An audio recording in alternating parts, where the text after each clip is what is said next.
Welcome back, ladies and gentlemen. I'm still working on my Bobiverse series analysis. It's looking like the final product may be over an hour. Since I wanted to make a video and talk about something other than artificially intelligent space probes, let's have some fun and look at a news article that's crossed my path, and we can talk about why the big studios aren't getting the benefit of the doubt anymore.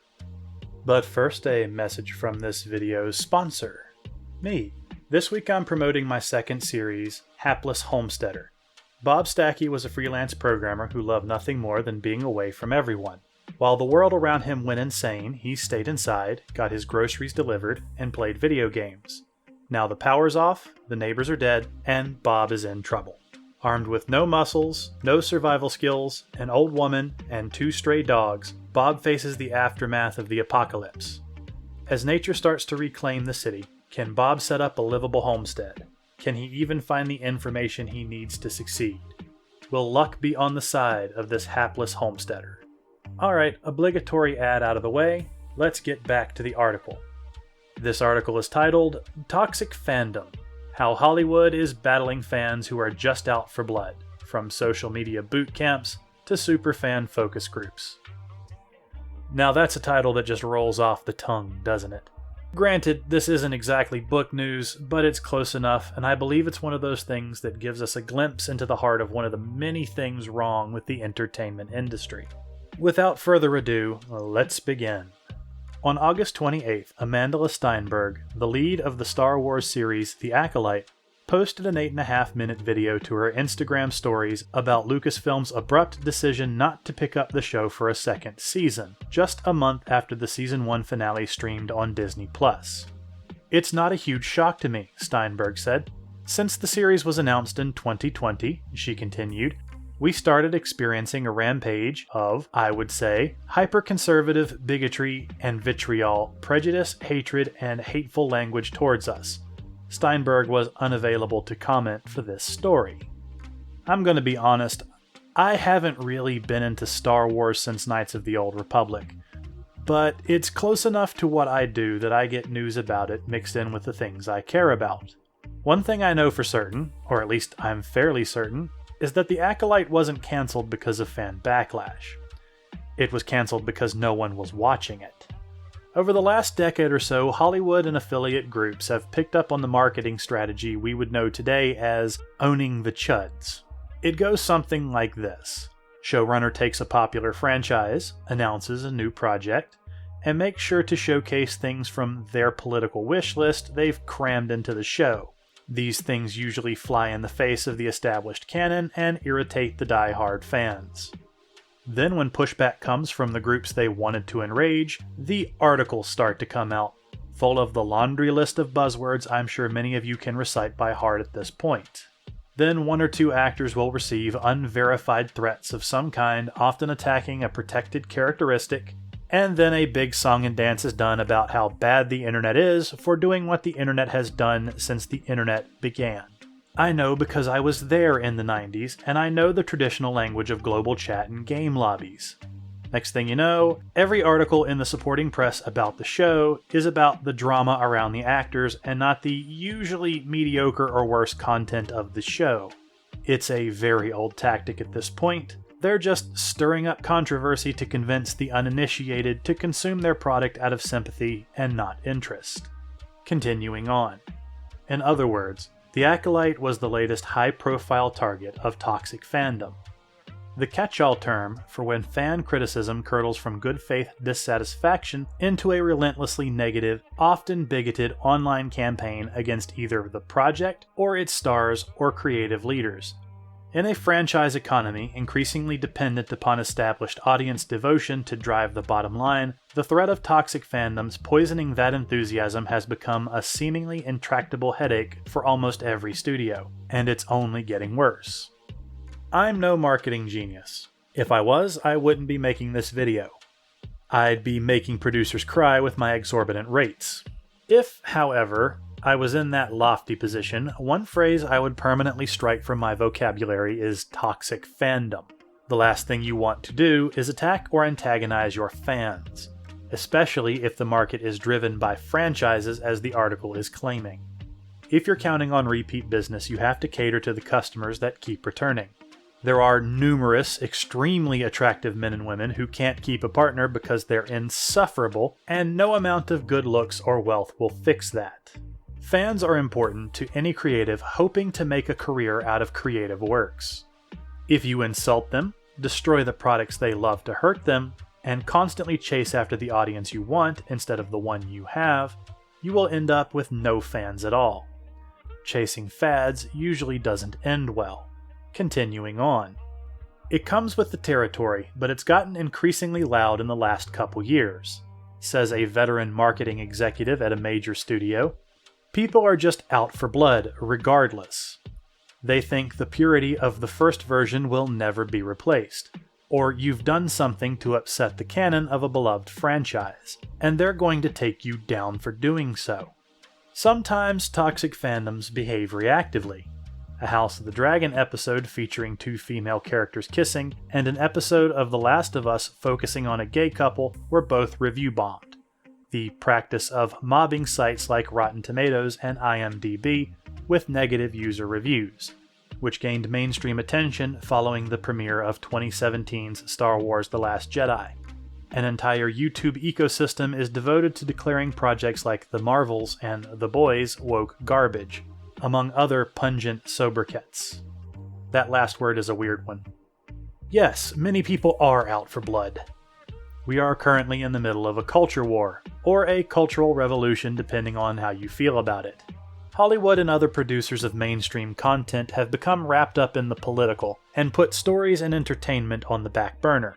Then they remove those important elements from the stove entirely. In the last 10 years, many shows have been obsessed with firsts. The first actor of this ethnicity, the first kiss between 2 different types of people, the first actor of a specific set of genes, hardships, and backgrounds playing this exact role in this genre of film. It reached absurdity long ago, and is to the point now that I believe most people can't even follow it. And as a result, most people don't care anymore. That said, review bombing is a thing, and it's not just for negative reviews. Review bombing is the practice of fans or detractors flooding a product with a large number of high or low reviews to show their support or lack thereof. We see this with books too. Some books of dubious quality find themselves flush with 5-star reviews from fans of the author who probably haven't read the book, but like the author's TikTok or YouTube channel. Cashing in on one's celebrity is not a new thing. Publishers will churn out a book about a famous person because they know there's money in it, and fans or detractors will buy it when it comes out. As for the YouTube ecosystem around this kind of behavior, of course it exists. If there's one thing people love more than movies, books, shows, and games, it's talking about movies, books, shows, and games. It's a rule that an easy way to build rapport with someone is to get them talking about the things they like. It's even easier when it's things they hate. There's a quote about opinions and backsides that works here. In a time when more people than ever can have their opinions heard, it only makes sense that some would be better at articulating what others feel than most. Those people in a free market would naturally develop a following. We've seen this throughout history, and a lot of people in that position end up becoming thought leaders in one form or another. Next bit. Just as frequently, the backlash begins before the project has seen the light of day. A Reddit megathread dedicated to outrage over Bridgerton casting a black woman as the love interest for Francesca, social media epithets directed at the actors of color cast as elves and dwarves in The Lord of the Rings of Power, and death threats aimed at Leslie Jones during the press tour for 2016's Ghostbusters. Oh my lord, that was all one sentence, and it was not a very good one. Maybe I'm getting old, but I hate when people barrage me with examples. Back to discussing the article's content. Yes, this is called losing the benefit of the doubt. At one time, Hollywood was somewhat trusted to put the entertainment value of the story first, or at least fairly high on the priorities list. Hollywood was a business, and the business was entertainment. If people were entertained, they would return for the next project, paying for movie tickets, and if they really liked the project, toys, clothes, and other paraphernalia. The problem is, we've reached a cart before the horse moment. People have gotten into the entertainment industry with the idea that if they control the popular franchises, they can sway public opinion. They've failed to realize what makes these franchises popular in the first place. This led to them stripping out all the things that made the franchises popular to make room for their politics, often in places it made little to no sense to be. As this continued, products became more political vehicles than any form of entertainment. Unfortunate for the entertainment industry, humans have pattern recognizing brains, so you can only play the same trick a few times before people catch on. As shows like those mentioned in the article fail to entertain due to the politics being inserted, pundits notice and announce to the world, "Hey guys, look, they're doing it again," and then the companies would scream, "Our actors are being attacked!" in response. This pattern keeps repeating itself, and as the detractors keep getting proven right about the diminished quality, Hollywood continues to lose the goodwill it built up over almost a century. Schools used to teach through repetition, so it's no wonder that when the same stuff comes up again and again, people start to notice. Moving on. Perhaps the greatest irony of this phenomenon is the disproportionate impact these toxic fandoms have relative to their actual number. The vast majority of any fandoms are casual fans, says John Van Kitters, VP of Star Trek brand development, who has been with the storied franchise since the 1990s. The number of people who live and die by their franchises are very, very few, and then those who come after things that they espouse to love with venom are a really, really tiny subset of that already smaller subset of fandom. It's just much easier to see it now. I don't know that it's really much broader than things were in 1995. It's just the bullhorn wasn't there. There is an important point that Mr. Van Kitters almost hits, but still misses. Yes, there is a very small number of people who will live and die by their franchises, but these are the people who keep the franchises alive. Most casual fans won't buy the limited edition Lego Death Star that retails for over $1,000, but the superfans will. No, your passive fan will not show up for the limited run midnight opening of the extended director's cut for Lord of the Rings with 23 minutes of previously unseen footage, and then buy the DVD for $150. But the superfans will. No, common fans will not make blogs, YouTube videos, and long video essays about speculations on where the franchise will go from here, generating mountains of free press, or dress as popular characters keeping the franchise alive in the eyes of the common man. But once again, the superfans will. Major franchises are kept alive by these superfans. Star Wars would have been a quaint science fiction series of the last century if not for people like this. Lord of the Rings may have ended up being an obscure trilogy picked up at secondhand bookstores 100 years after its creation if you were lucky, if not for the obsessive. Just like in every other aspect of life, it's a small obsessive subgroup that makes up 80 to 90% of what makes something happen. Take James Cameron's Avatar series. Most people agree the movies are pretty good, well worth the ticket price. But how many Avatar superfans are there? Yes, Manaya, I know you're out there. Where are the conventions, the long-term cosplayers, the independently made animations? The movies made massive amounts of money, but who will remember the series in 10 years? I'll be honest, I forgot the series existed until the second movie came out not that long ago. Moving on. For some, combating that bullhorn amounts to acting as if they can't hear it.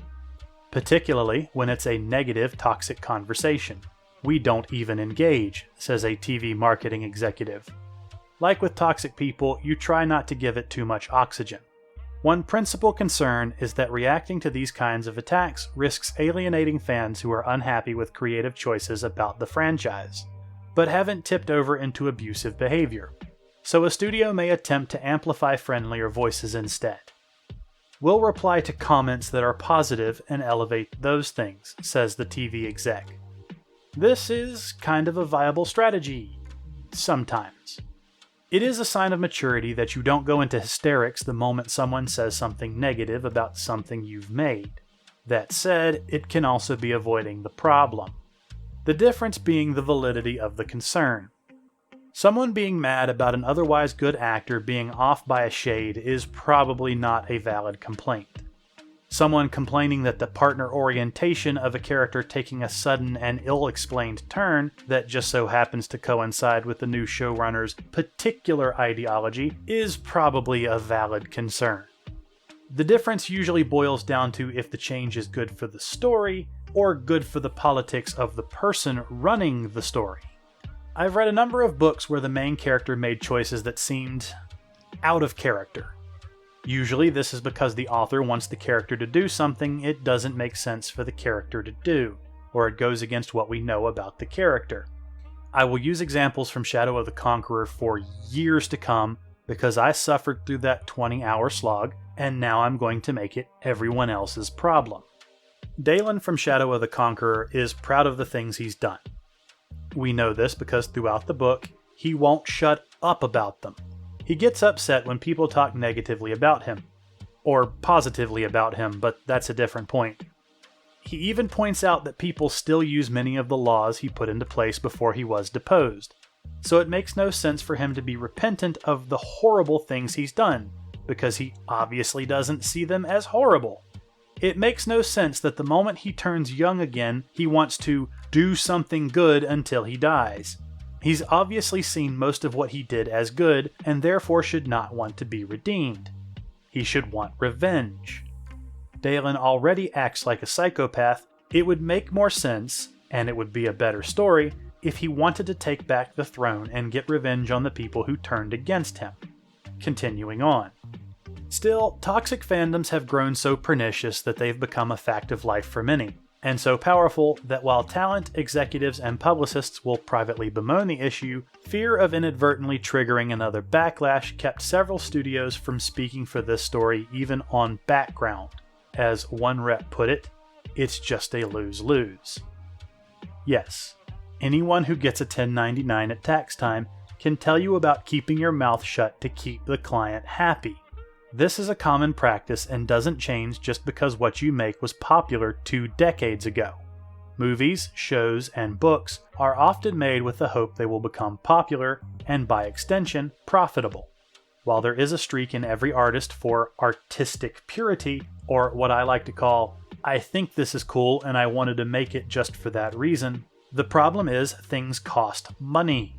And so we all make at least some concessions for mass consumption. This is true in every art form. Stories have beats, books try to have acceptable prose, and movies have set design, acting, sound mixing, etc. There are certain levels of expectations that when you make something for profit you will have to meet, and that's true regardless of your industry. Outside of that, there's no point in needlessly upsetting your fans. Most civilized people avoid topics they know will be divisive around customers. This used to be called being professional.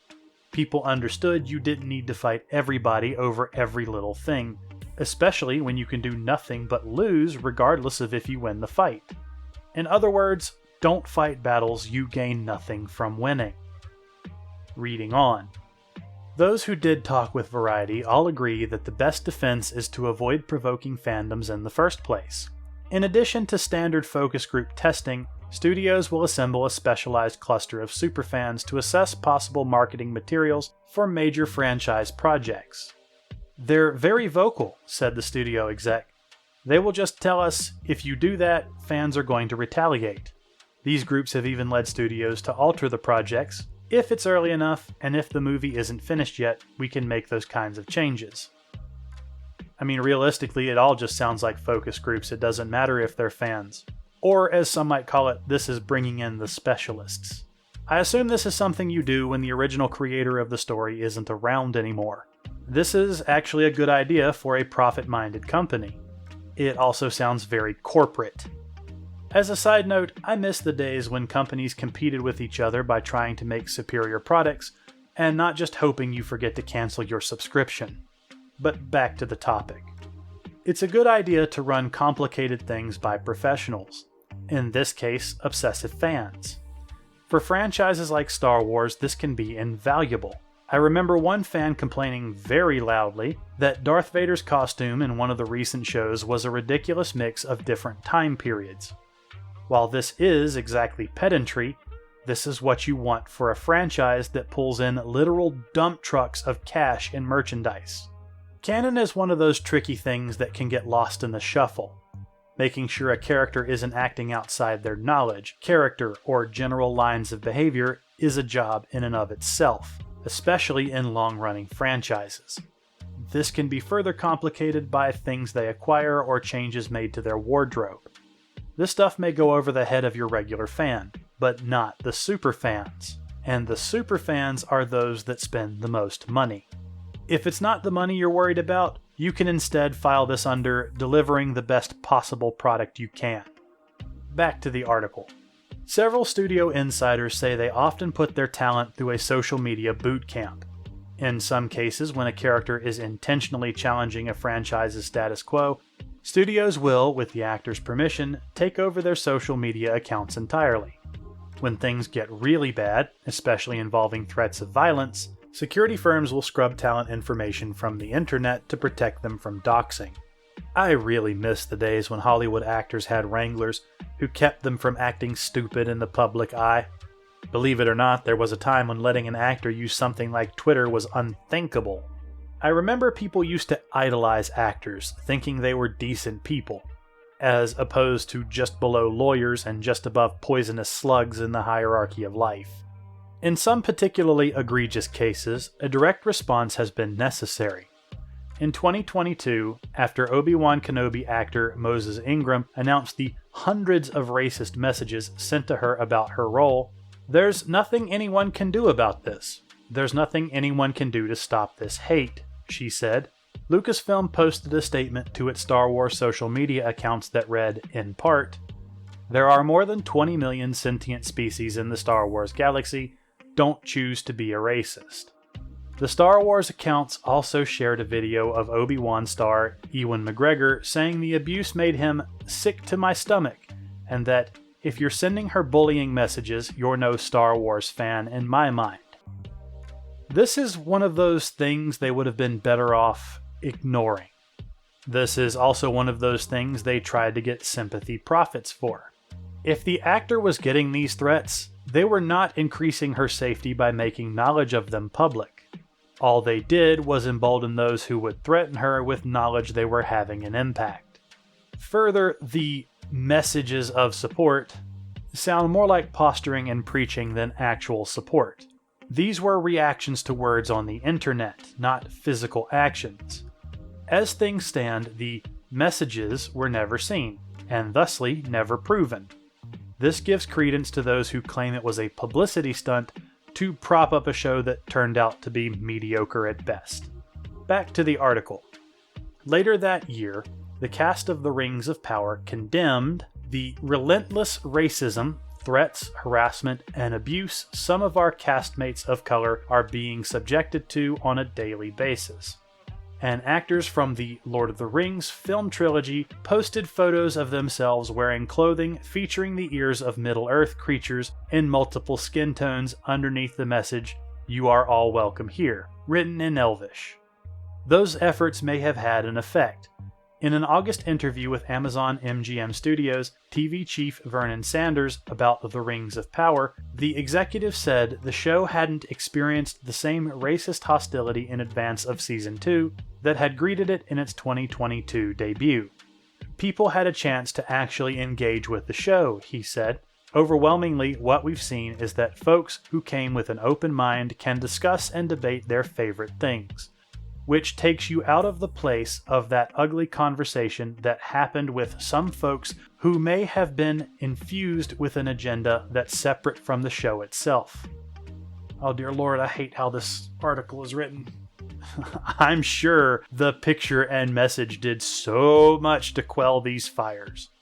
We all know there's nothing people love more than rich actors preaching at them while in costume. The Rings of Power, frankly, has been a boondoggle.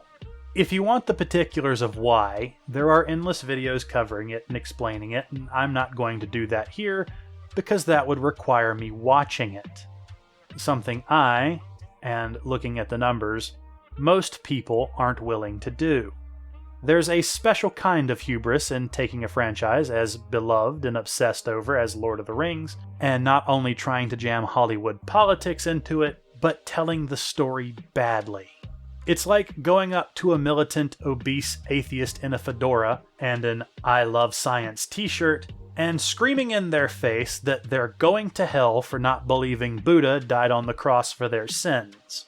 It would be your fault for starting the insufferable argument that will surely follow, and it is also your fault for being woefully wrong. Also, the second season didn't get the same reaction because less people watched it. I said recently that people on YouTube will make good money telling you when you're wrong. Well, this is a perfect example of that. Alright, last bit of the article, I promise. There is one other way to handle toxic fans on the internet. Stay off of it.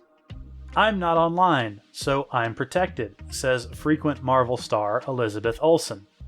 Generally, it's a lot of positive experiences of making kids happy. I ignore the other stuff. Finally, some good advice. Yes, it is usually a good idea to stay off of social media, something I'm reminding myself of more and more often. Even if you're not sabotaging the franchise you're working with, social media is only good for making you mad or burning out your dopamine receptors with the mountains of promiscuous artists and their increasingly thirsty pieces. It's not a problem, it's a collection. Good luck, everyone.